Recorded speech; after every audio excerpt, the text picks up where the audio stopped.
Salut tout le monde, aujourd'hui on va voir quelque chose d'un petit peu particulier qui s'appelle le Voronoi. Alors ça ressemble à ça. Voilà. Alors c'est basé sur un tuto de Marine qu'elle avait fait il y a quelques semaines. Il s'appelle les patterns et on va approfondir un petit peu celui-ci parce qu'il a beaucoup de propriétés techniques et c'est basé en gros sur les calculs d'un mathématicien qui s'appelait Voronoi et qui a permis de faire un réseautage au niveau de la surface en fonction de cellules. Et donc normalement dans l'impression 3D c'est des triangles, mais lui fait ça sous forme de cellules biologiques. Et donc on pourrait rapprocher ces calculs de Voronoi à du biomimétisme, pardon. Voilà. Alors, je vais repasser vite fait sur les explications ici, vu que ça avait été fait par Marine. Hop. Alors, ici l'idée, une fois le modèle importé, c'est de le réduire. Donc on va dans édition ici, reduce. Hop. Alors, on va dans vue. Et puis on va demander à voir le wireframe. Donc ça nous permet de voir tous les petits triangles de la surface.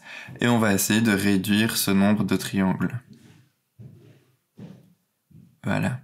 Alors, donc ici, on a un pourcentage de 81. Donc ça nous permet de lisser l'ensemble des formes à 81%.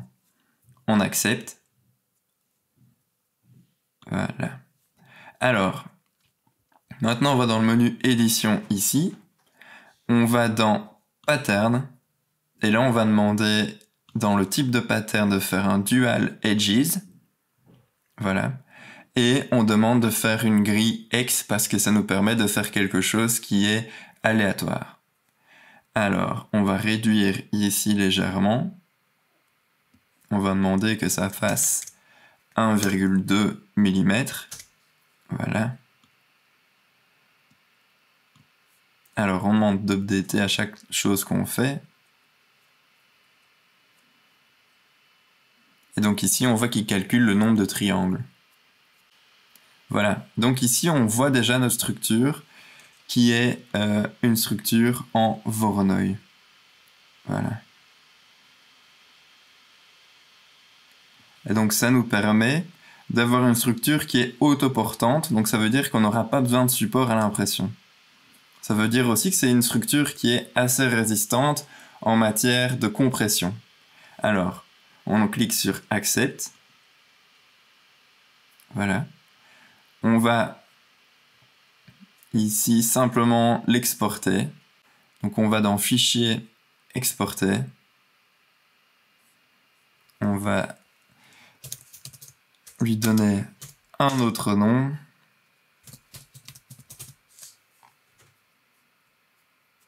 Voilà. On se retrouve ici dans Cura. On va simplement exporter notre Voronoi. Voilà.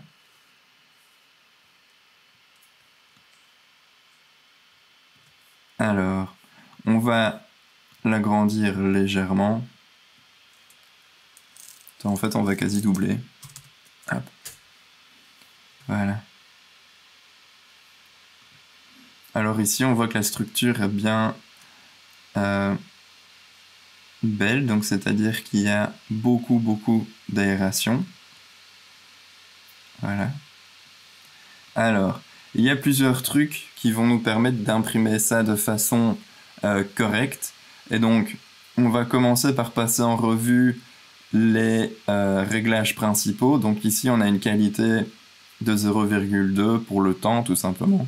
Ici, on va remettre une épaisseur de 1,2, ce qui correspond en gros à l'épaisseur des tubes qu'on a décidé dans Mesh Mixer.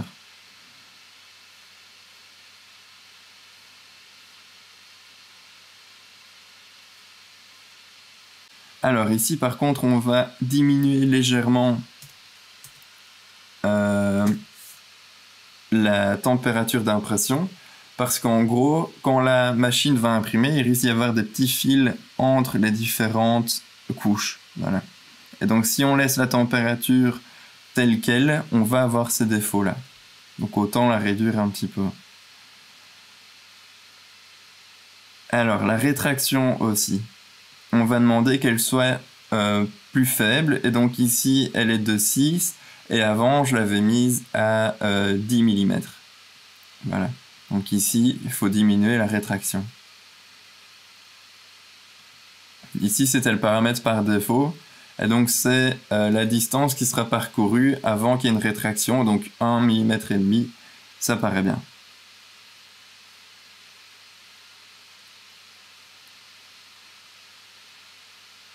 Alors, comme j'avais dit tantôt, il n'y a pas besoin de support. Par contre, on peut ajouter un brim qui va nous permettre d'assurer la stabilité de l'impression.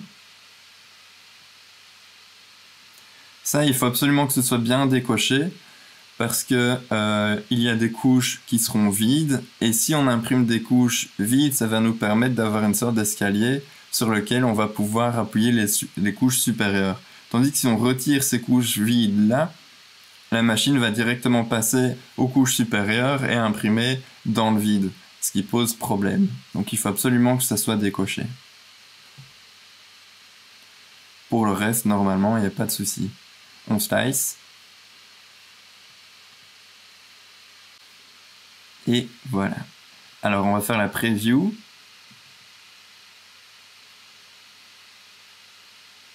Voilà. Et donc on peut voir que ça ressemble vraiment à des cellules biologiques. Et donc ça nous permet d'avoir une structure qui est relativement aérée, mais exceptionnellement solide. Voilà. Et donc, ici, c'est juste des petits trucs pour vous permettre d'imprimer ce genre d'impression-là avec des réglages relativement similaires. Et donc ici, je suis sur une Creality Ender 5. Et donc, si jamais vous en avez une comme ça et que vous utilisez du même filament que moi, donc c'est du filament de chez Colorfab, c'est du noir en l'occurrence, ça va vous permettre peut-être d'avoir un résultat correct. Voilà. Alors j'ai oublié de dire tantôt dans Mesh Mixer que plus la forme est réduite et plus elle sera aérée évidemment. Donc c'est assez logique hein, vu que ça se base sur la triangulation des surfaces. Donc moins il y a de triangle et plus c'est aéré. Voilà, voilà. N'hésitez pas à nous faire part de vos recherches à ce niveau-là, de nous faire part de vos modèles aussi. Et il y a aussi une façon simplifiée de faire du Voronoi, simplement en uploadant des fichiers sur un site internet que je mettrai dans la description.